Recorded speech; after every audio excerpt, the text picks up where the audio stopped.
Hey guys, thanks for tuning in. This is Grad School Buddy, a show that gives simple answers to questions about grad school. I'm your host, Ebele Chukwumoyi, a development economist and impact storyteller who has a master's from Georgetown University and a bachelor's from the University of Nigeria, Nsukka. We hope this show helps you make better grad school decisions. Let's dive right in.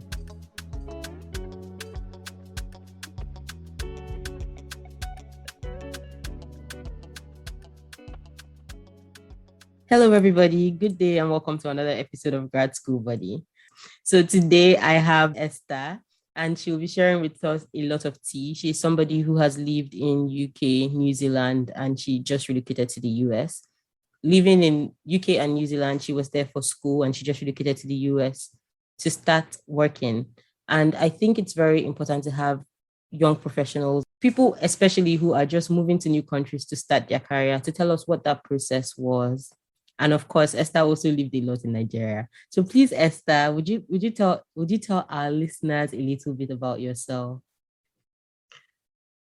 Thank you for inviting me to your podcast. My name is Esther Asamudo. I am a physiologist. I have 3 degrees. So I did my bachelor's in physiology in Nigeria, and then I did my master's in medical physiology in London, and I did my PhD in cardiovascular physiology in New Zealand, and I'm currently in the US working as a research fellow in pharmacology. So I think that's the educational side of me. Aside that, I am a photographer. That's what I enjoy doing on the side. And yeah, thank you for inviting me to your podcast. Thank you. I actually remember because I have some pictures that you shot in Port Harcourt.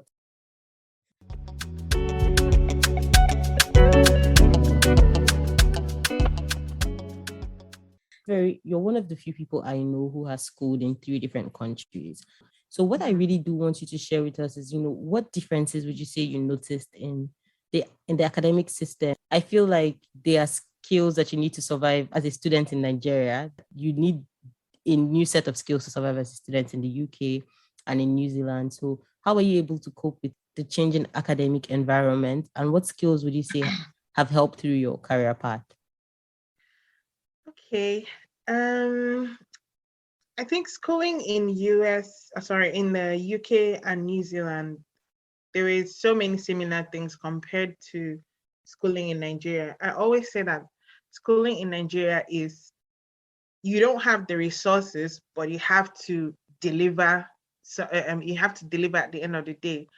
But abroad, they give you all the resources, and then they don't really put so much pressure in delivering. In fact, you are the one who puts the pressure on yourself. So obviously, I think you know how Nigerian educational system is. But in New Zealand and UK, I found that they were more inclusive, especially for people with disabilities. So people with learning disabilities, physical disabilities. And that was a major difference. It's something I feel like has not been implemented in Nigeria, which will really, encourage people to actually feel included in the educational system. Now, which other difference? I think there's several differences. Could you tell us a little bit? Because I know that part of being a student, there's the academic part, but then there's also the part about your well-being as a person. But I know that one thing that a lot of people have complained about, myself included, is figuring out the healthcare system, especially here in America. So it's like I need new glasses, but the process is so long that I'm like, oh my God, like where do I even begin? So, you don't know. You can also tell us about the well-being aspect. What do how have your experiences changed from country to country? For now, I don't know if it's okay to be honest. But if you're coming to the US, bear it in mind that the healthcare system is terrible.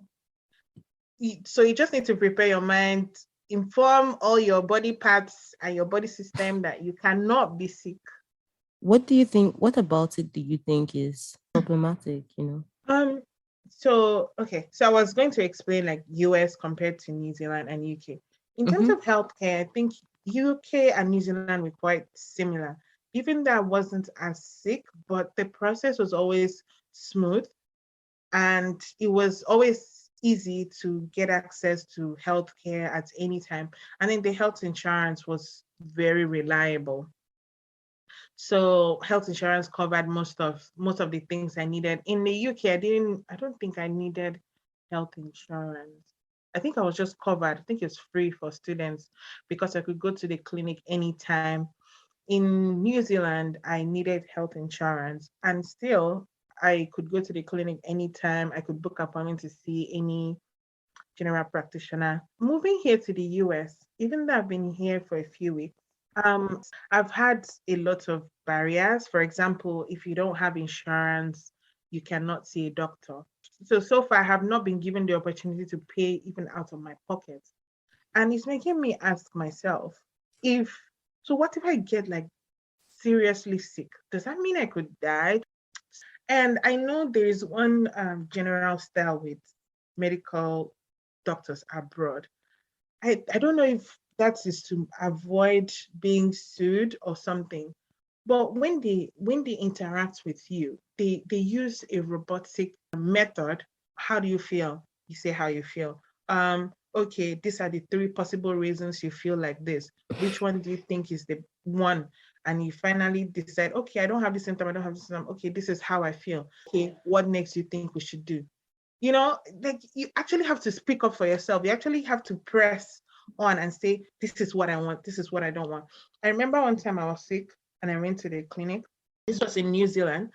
And the doctor, so I'd already seen a different doctor and I needed a second opinion because I felt like the other doctor was not really listening to me. And the new doctor I spoke to asked me, oh, did you ask your doctor for ultrasound? And that question was weird because you are the doctor. You're supposed to know if I need an ultrasound or can you offer, let me turn it down. And by the time he asked me this question, I had told him I was in the medical field. So I guess that's what actually inspired the question. And what I've noticed, if I walk into a doctor's office and I don't tell them my background, they attend to me a little bit differently. By the time I mention, oh, I'm in medical field, I'm this, it becomes different because at that point they know that I know most of what they are talking about. And so they are more open, say open, or they are more explicit about the procedures they want to do and everything. So that's one thing I've found like similar in all the healthcare system aside Nigeria anyway. But Okay. yeah, I would say yeah, US healthcare is too many barriers. It limits you. Even booking an appointment is just, I don't know if it has to do because I'm in a university community. It's harder. I don't know about anywhere else. Maybe because I don't have so many options in terms of finding a doctor. So I know it can be very daunting, especially when you mm-hmm. have to select a provider. There are so many, Yes. it's like there's so many people Yes. within your network. Mm-hmm. So which do you pick? How do you know who is the best for you? And I don't really think it's also very helpful, when you ask people, how did you find your doctor? And they tell you, I just kept trying different people. I'm like, so how do I know who is my own doctor in this whole America? Yeah, So that's I another definitely thing I found. Yeah, sorry to cut you. Nobody, they just keep saying, "Oh, if you try one doctor, it's not good. You try again," and and I don't know how wise that is to keep going from one doctor to the other just because you're yeah. trying it out. Okay. I feel like just starting off this podcast, I asked you a very, very serious question. And Mm. one thing I love most about you is that even though you do very serious things, I mean, you're a research fellow in pharmacology, you have your PhD from New Zealand, you got your master's in the UK. By all ramifications, you are somebody who you're doing really great in your career. And I tell you very often how proud I am of you. But one thing I also love about you is that there's this playful aspect that you have. I sometimes see your videos on TikTok. I see your videos on WhatsApp and they make me happy. Like some days I'm just going through it and I see your upload and it makes me very happy. And so, my question for you is how have you maintained that other aspect of you, that part of you that's so cheerful? You're willing to share this other side of you. You're not even afraid, like, oh my God, let's if somebody who knows me in a professional setting sees these videos, how are they going to see me? Like, how do you process all of that? I'm talking. Okay, so I'll start from the last part. I struggle with that, but I think my senior professional colleagues have come to, they've come to terms with the fact that this is who she is. Yeah. Because I always, at first, I was being careful. I said, "Oh, if I go to work, they're going to see me differently." But I've come to realize like this is just who I am. It's not like I'm doing something really bad. I'm just creating humor. And it turns out they actually love it. They come to me, I saw your video. They don't treat me differently and say, Yeah. oh, because she did that video, she's on a serious person. It's just Yeah. that when they come to the office, I'm this quiet person. I don't talk. So Yeah. when people say, "Oh, can I send you a request on Facebook?" I'm a bit careful because that means they'll start seeing my other side, or they request, "Oh, can I connect with you on social media?" I just feel awkward because I know they'll see the other side. But anyway, actually, to be honest, I'm an introvert. But every time I say I'm an introvert, people say, "It's not possible." I don't know. I don't see myself as an extrovert because crowds drain me, or too much socializing tends to drain me somehow. If I socialize too much, I disconnect. I Yeah. might be in a gathering, everybody's happy, I'm just in one corner. That at that point, I think is there something like my socialometer? If there's anything like that, it's in the red. So I really need to leave or go somewhere. I really enjoy my personal time. During those times, I make all these videos, and because I don't know, that ensures I'm not that lonely. I make all those videos and put it out, and people laugh about it. So that's how I manage my time. Now, having to move from country to country, I wouldn't say it's easy, and it's not something I would recommend or say, okay, I enjoy it so much. If I was moving as we're traveling, that's okay. But when you've moved to a country, built relationships, you have to pack up, move again, build another set of relationships. It's not that easy to cope. I find every time I move to a new place, the first few months are always lonely, Yeah. very lonely, because I am not when it comes to being social, I'm not someone that puts myself out. Yeah. Like I'll intentionally go to places and say, I want to be social. People just come up to me and then they sense my energy and like, oh, you're always so positive. Then now some of my friends now nickname me the queen of positive vibes. So Sushi. you're always so positive, and that's what attracts people to me. So at the end Yeah. of the day, I don't really go finding friendships. Friendships just find me because they enjoy my company, and I do enjoy that.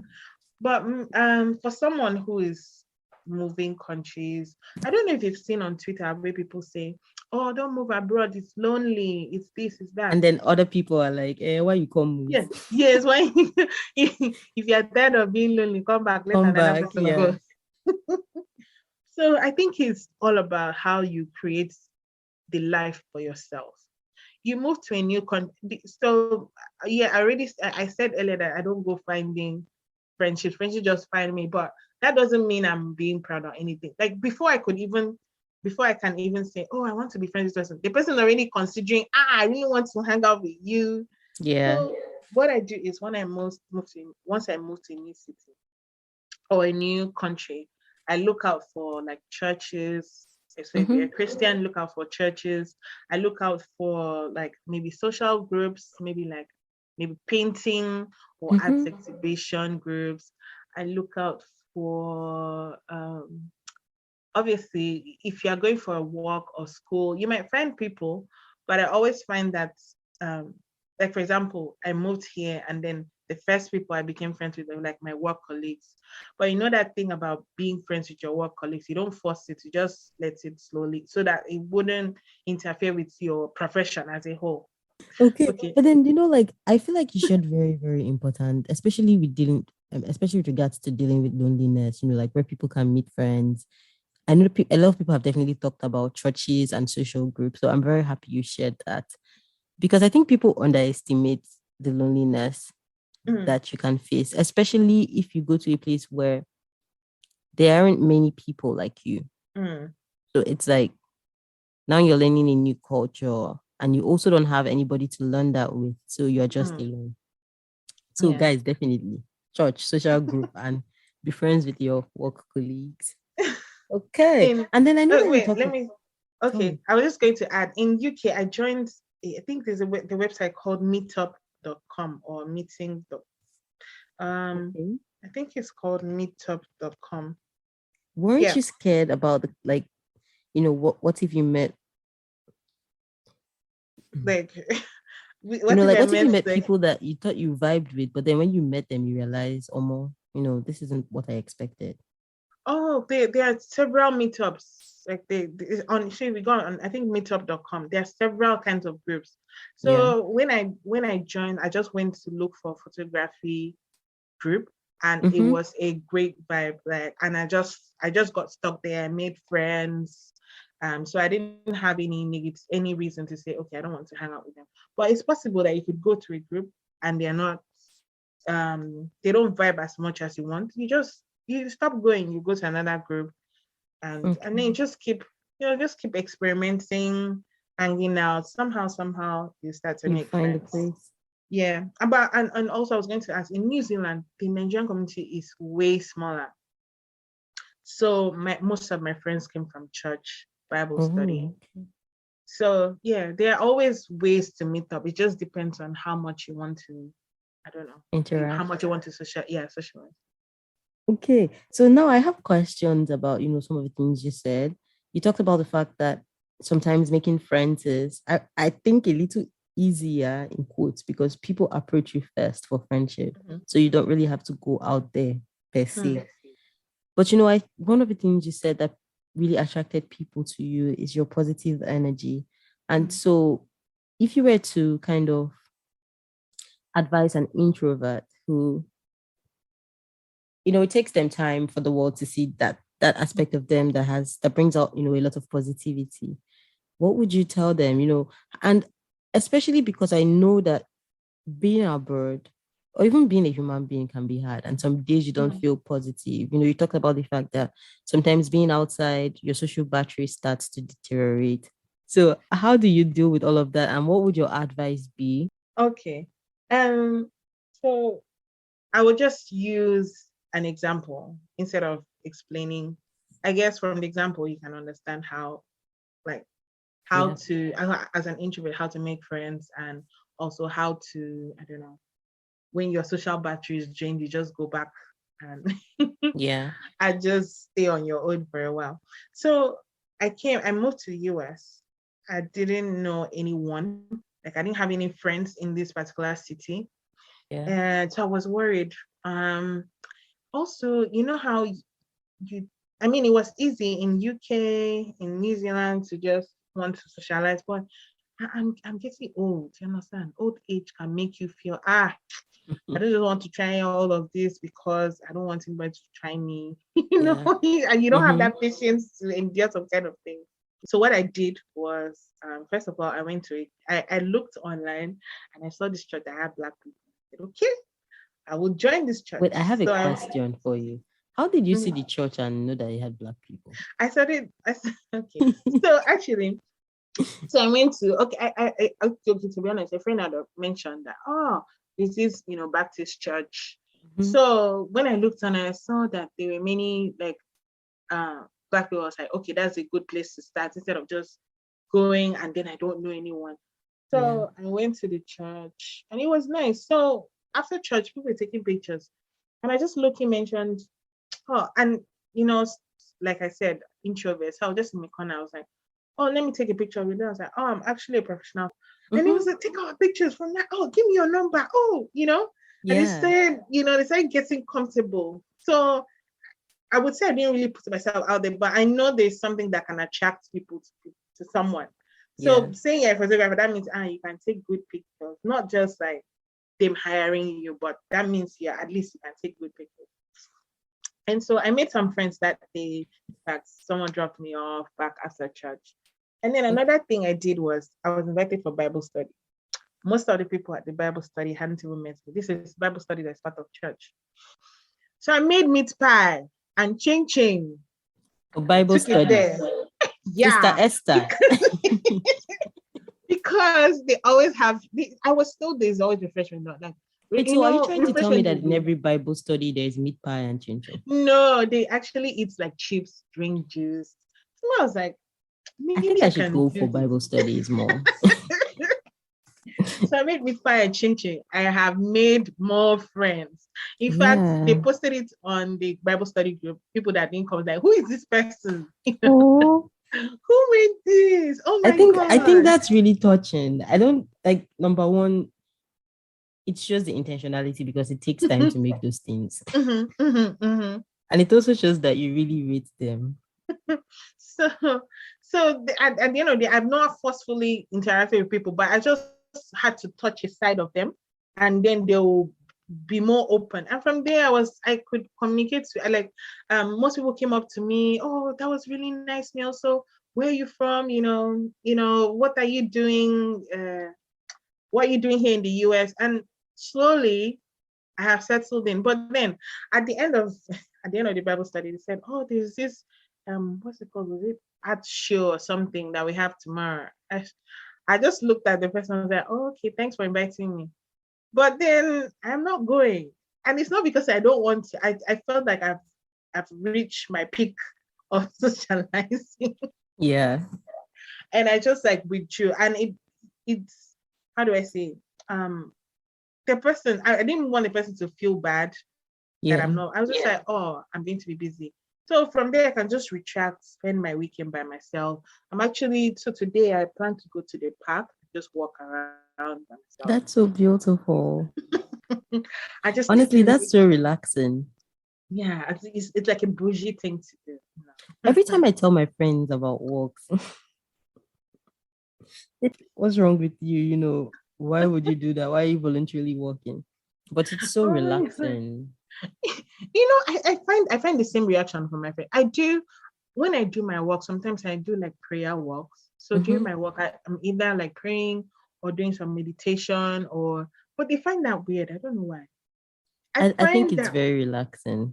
walks are when You at also give times, yourself time to think. Sorry.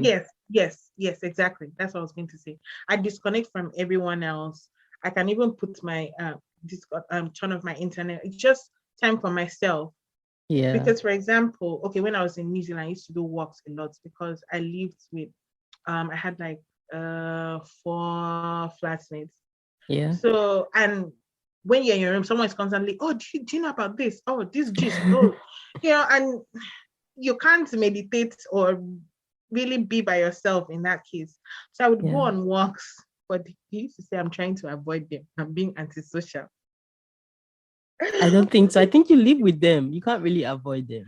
I can't Okay. I can't So really avoid them, true. I just want to I want to make sure that we kind of like reiterate two very important points that you Mhm, mentioned. For an introvert who is trying, like you move to a new city, a new country, mhm. and you're trying to get to know more people. Yeah. So Esther definitely just specified to us that if you have skills that Mhm. can be helpful to other people, offer your Yeah. skills, e.g., how she walked up to those people to say like she was a professional photographer. And I think another thing that you mentioned that was very important is honoring the invitations that you can and Mhm, bringing mhm. gifts where you can. Yeah. So, Yeah. It's just being isn't pick one and let go the other. It's yeah, just being selective, but always show up because the thing with friendships is like, you're planting something. At the beginning, you need to nurture, get you somewhere. You don't really want to go, but okay, for example, now, yes, I haven't honored the other invitation, but one of them is doing a graduation party. mhm, And I okay, I don't won't tell say the it. truth. I'm actually going. I'm going. I'm Yeah. going. And there's even a dress code. I Oh, have a that's so dress. cool. So I'm actually going. So it's things like that. Oh, I saw her here. It shows that Yeah. even though I'm introvert, I don't want to keep to myself. I like this the Yeah. just socializing at times. So you can be picky about invitation, and that's fine. Okay. Then I have a question that's kind of different from career or academics or Mm, kind of socializing, and that's about your love for photography. I've mm, noticed that a lot of people, when they start really working on their career, like you decide to go to graduate school or you decide to even, let's say you find this company that you want to work in, and so you start getting the necessary skills to work there, they mm, struggle with the things that bring them joy. And in your case, that's photography.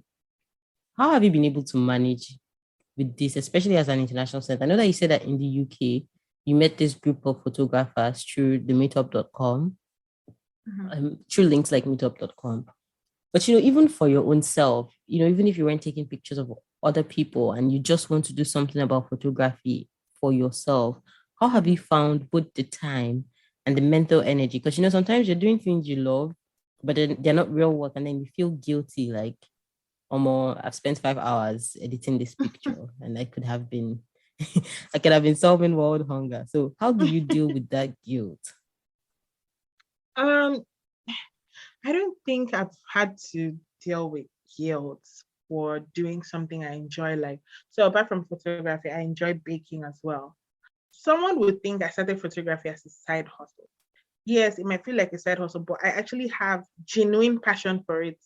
It's something that when I'm highly saturated with work and everything, I can just turn to photography and find joy, or turn to baking and find joy.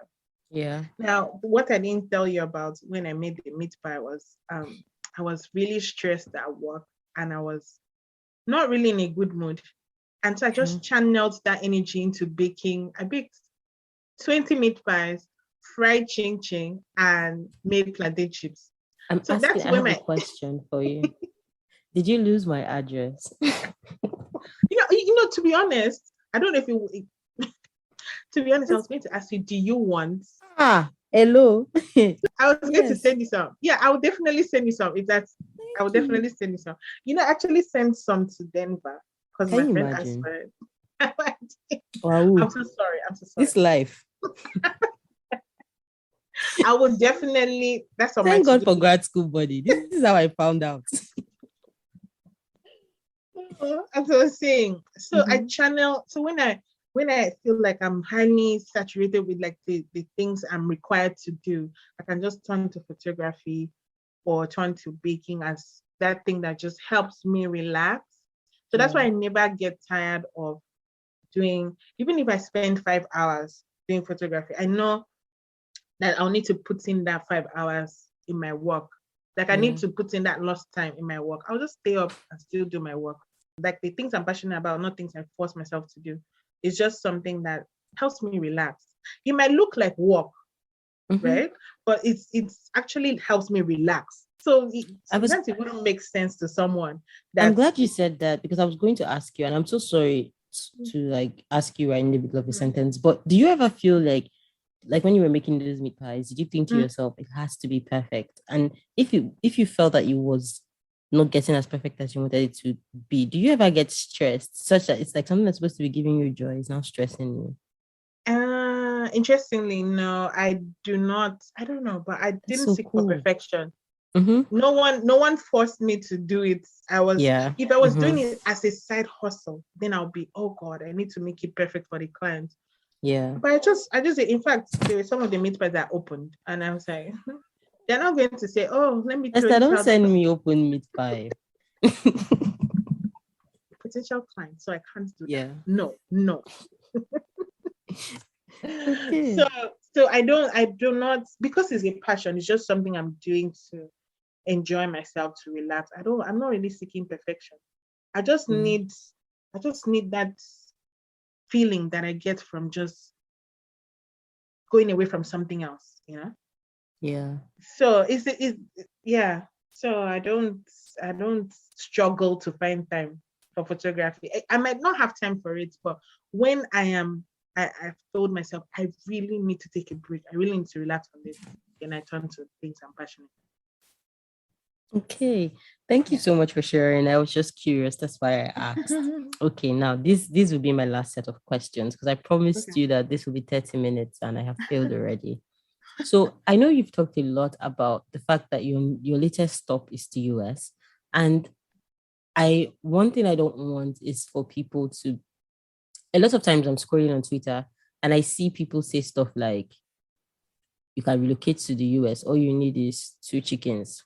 One, like, it's like I feel like they just list things that are very unrealistic, right? So how did you find your job in the US? And what made you decide, like, hey, I've lived life in Nigeria, I've lived life in the UK. I've lived life in New Zealand. Now I'm ready to work, and this is where I want to work. And what was that experience like? I don't know if I want to go into the story of how I found my job because, but I'll try to. I'll keep it short. So I finished my PhD in New Zealand, and I started looking for a job. But New Zealand has fewer opportunities compared to most of the countries because imagine a country of just 4 million people. Let's say if I want to go into academia, there's only 3 universities in the whole country that has like my department. So the Yeah. competition is like really high because there are very few opportunities. So I started looking at other countries, considered Australia, I considered US, and obviously with every country there are like pros and cons. You know, you it's not like I really it's not like I hated New Zealand and I said, oh no, I don't want to stay there. But I thought, okay, if I move to a different country, more opportunities, maybe I'd want to live there. And then so the place that I'm working now, I did not at the start I didn't want to apply to it because I felt it was a very huge opportunity and it's in the US. I'm not a citizen, I might not qualify. Someone randomly sent me a message on LinkedIn and asked me, do you want to work at Harvard? And I'm like, and I said, seriously? When I saw the message, I turned to my friend, I said, someone is asking me if I want to work at Harvard. The person wants to laugh at me. Like, how can I even qualify? And my friend's like, you speak positive things about yourself, and he started scolding me. So it turns out they needed a particular skill. And if I had that skill, that's where I would have worked. But then he asked me, okay, since you don't have this skill, but you have this particular skill, have you tried applying to this place? And I said, no. And he asked me why. And so I explained to him that I don't think my CV is up to, and he just laughed. I said, come on, just send an email, send your application in. And that's how I got the job. And you know, the funny thing is, I didn't even send the application when he asked me to. I applied to a different job. And the person, and at the interview, the person asked me, so why have you tried? Okay, he said, why have you decided to come and work for me? Have you applied to this place, this place? And I said, is this a sign? What is this? Like, I'm coming to you for a job and you're asking me if I've applied somewhere else. So I said, okay, cool. I applied to this place and my employer was so happy to have me. And that's just a short story about it. But I would say it was a life-changing process to get to from my application to finally getting the job. Now, to your second question, I've forgotten. I think you're asking me how I made up my mind that I want to move here, right? Yeah. Obviously, the job brought me here. And since I've been here, although I've just been here a few weeks, so I'm still settling in. And it might sound weird, but this is not, I don't see this as my last stop. If I wake up, years down the line in this job, and I feel like, I think this other job is okay, and I want to change location, I will. But then, who knows what will determine my decision by then. I think you get it what I'm talking about. But I'm just saying that if you have an opportunity and you don't really have a barrier or something that's really stopping you from getting there and you have the resources to actually move there, then you should.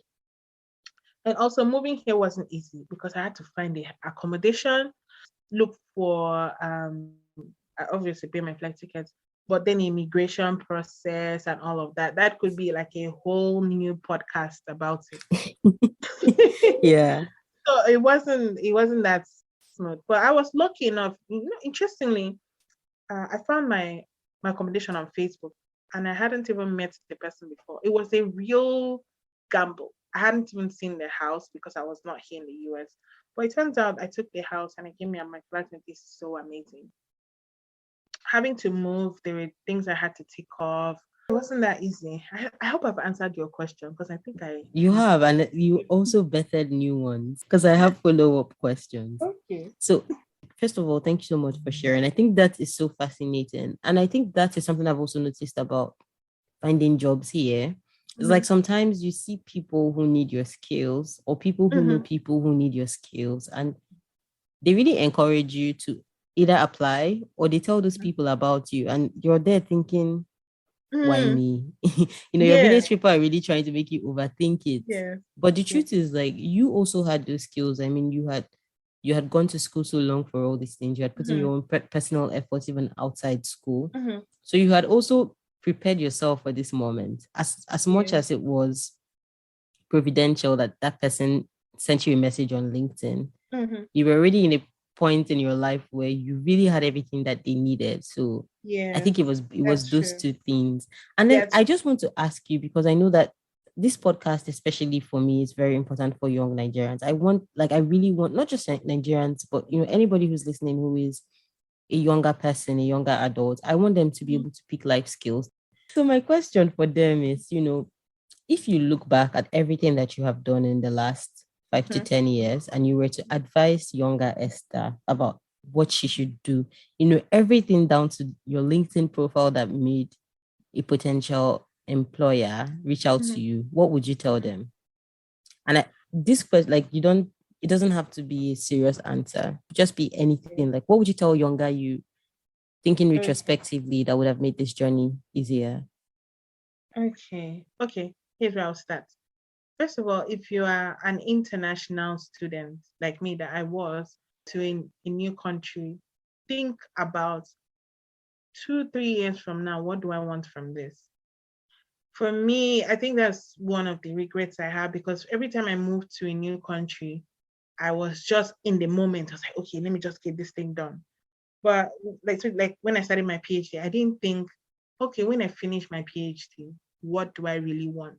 It was hazy and I wasn't really proactive about it. So by the time I finished my PhD, I found myself hanging and actually shocked, and then looking through my skills and realizing, okay, this is the job I want, but I don't have the skills required for this job. So, but now I've come to US, I'm wiser. From day one, I'm already planning, what do I want to do in 2 years? Okay, if this is what I want in 2 years, and then this is the skills I require, so I need to start now. So that's one of the things. If start planning your life from day one. No, start planning your future from day one. So 3 years down the road, what do I want to get out of this? What else? What do I see myself doing next? Because for someone like me, what I didn't think about was, I'm an international student, I'm an immigrant. When I finish, they'll send me back to my country. Or how am I so sure of my immigration future, that kind of thing, if you get what I mean. Why am I making big plans when I'm not even sure I will stay here? So that's one thing I would have done. And then secondly, there is reasons in, like, when I started my PhD, I thought, oh, maybe I should change my career focus. But again, I was thinking, what will my future be? So I did not do that.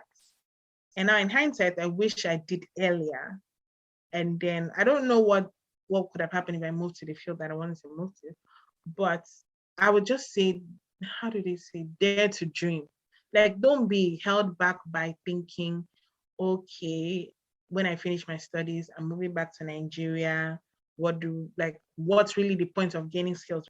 So don't be held back by by conditions like that. Just think proactively and then dream big.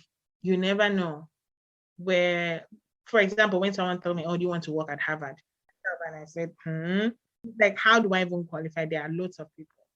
There are citizens that they could hire. Because, like, for example, having to come here, the way I came here, for some people, they would rather hire a citizen.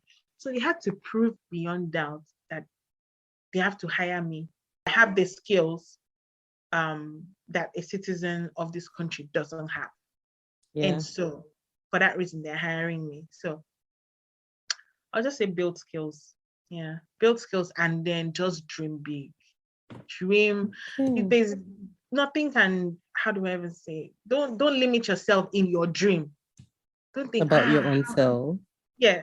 I think a lot of times your ability to dream also really depends on your environment. I Mm-hmm. think if That's that true. person Yeah. hadn't reached out to you to say, do you want to work in Harvard? Mm-hmm. You might have eventually got to that point where you think, I can definitely work in Harvard, but Mm-hmm. would you have like thought it right then?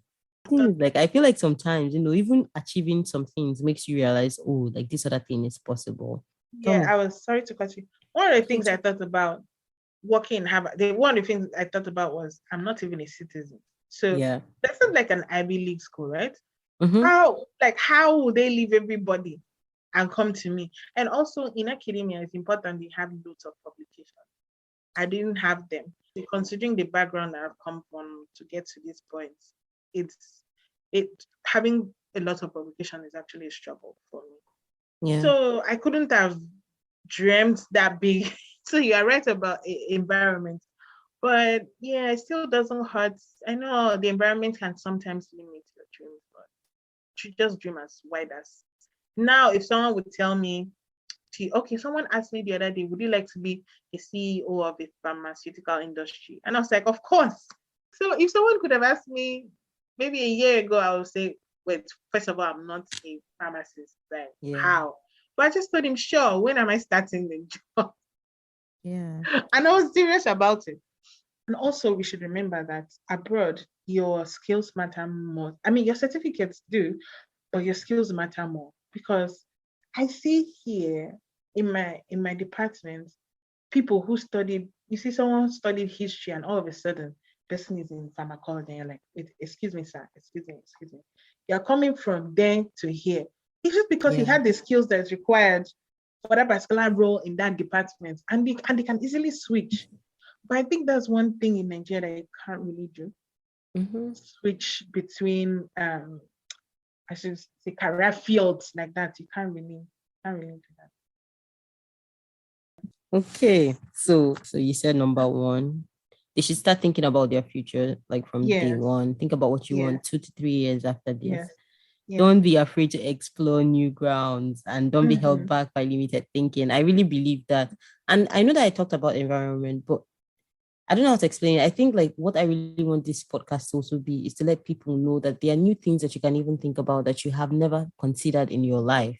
And this thing I just said, I'm going to ask you one last question. I'm sorry, please. But Mm-hmm. the next thing that you said was, like think proactively and dream big and then develop skills. Skills are so important. I tell myself like it's okay to not have certain skills today, but Mm-hmm. if you really want something next year, if you want to apply for that same thing, maybe you should have more skills for it. And sometimes it sucks, like to learn new things. But if it really matters to you, it will make your life a lot easier. So I definitely agree. Develop skills. Mm-hmm. So my last question for you, and thank you so much for hanging out with me on a Saturday morning, early Momo. My last question for you is one thing I also want people to know is like the different careers that they can actually explore. And so everybody who comes to the podcast, I try to end by asking them what a day in their life is. So what is a day in the life of a research fellow in pharmacology? What do you do? The skills you talked about, like which ones do you use every day? And just like since we are trying to be those people that keep this underneath an hour, if you had any random advice, both for us as grad school, but the information that we put out to younger people who want to go through this journey, or just like freestyle, something that you would love to end with, what would it be? Okay. Those are my last two. Yeah, I'll start with a day in my The day life. to day, your day to day, Yeah, yeah. day to day. I just resume, and as a research person, the skills I really use the most are planning, writing. I do a lot of writing. I do a lot of reading. So it just depends on which phase I am in. If I am in the phase of writing a grant, or I'm in the phase of doing lab work, or I'm in the phase of writing up a paper. So currently, I'm in the phase of writing a paper. So I just get to work and then I start working on my paper. And obviously, I get distractions and all, but I always have a to do list. That has really helped me. So I look at my to do list and then I make sure I meet my goals for the day. And then I think that's what I do the most. But if it's on a day where I have to do experiments, I plan my experiment the day before and do my lab work, clean up, and then I just go straight home. And because of how my life is, I think there was one thing my sister once taught me. She said a triangular life. So you just go from school to the store and then to church and then to back to the house. Yeah. And then you just keep going like that. So I don't, well, once in a while go to, if I'm invited to an event here. So that's my day to day. Just go to work. Either I'm writing a grant or writing my paper or doing lab work, and then I close for the day. That's all I do. Okay. And my advice, so this advice always touches everything. It is opportunity meets you in a place of service. One thing I've noticed about a few people I've talked to, they want to go to grad school, most of them abroad. But when you talk to them, so which school have you applied to? I'm still looking. I don't think they'll take me. God, Yeah. that first. Just do something like, because I have people who haven't started and so far I always most times when my close friends tell me, oh, I haven't started, oh, I know these people, they charge admission fee of this. I'm like, you haven't even submitted it, so how will you know if they are charging fee? I've even opted to pay for some people like application fee because I want you to stand up. I need you to it's different if you don't want to go to grad school. But if you want to, you have to be, some would say, oh, I can't apply because of scholarship. They're not going to give scholarship to someone who doesn't have admission. That's They true. won't just sit down. But if you have admission, the department might look at your thing and review and say, this person doesn't have admission scholarship, but the result is good. And then they offer you a scholarship. You don't just sit down in your house and you've not submitted an application and you think they will call you and say, Esther, I'm so sorry, but I love the way you switched it to Nigerian auntie. Like, I've not submitted your application. so that's what happened. Like, no one is going to come to your house and knock on the door and give you scholarship or give you opportunity or tell you we've waived GRE for this school or we've waived English exam for this school. You have to stand up and look for it. I also say, now, if you don't want to do this thing yourself, there is an option of using an agent, but then you have to pay. Yeah. Like I said again, opportunity meets you in a place of service. And there's this part I didn't mention. Before I got my PhD here, got my PhD in New Zealand before I got the scholarship, I was already working as a research assistant. Now, funny enough, I had applied to this school before, and I wasn't like, they didn't even reply my email or anything. But then I started the research assistantship position. / In I New wanted to do a Zealand? PhD. No, this was in Nigeria. Okay. / I wanted to do a PhD. And I started gaining some skills, which helped me update my CV. And I guess that's where the lecturer thought, okay, this person now has this skill, I don't know if you ever saw my first email, but this person now has this skill, has this skill. Let me now take her. That's how opportunity meets me in the place of service. And they granted me a scholarship of over 100,000 without seeing me.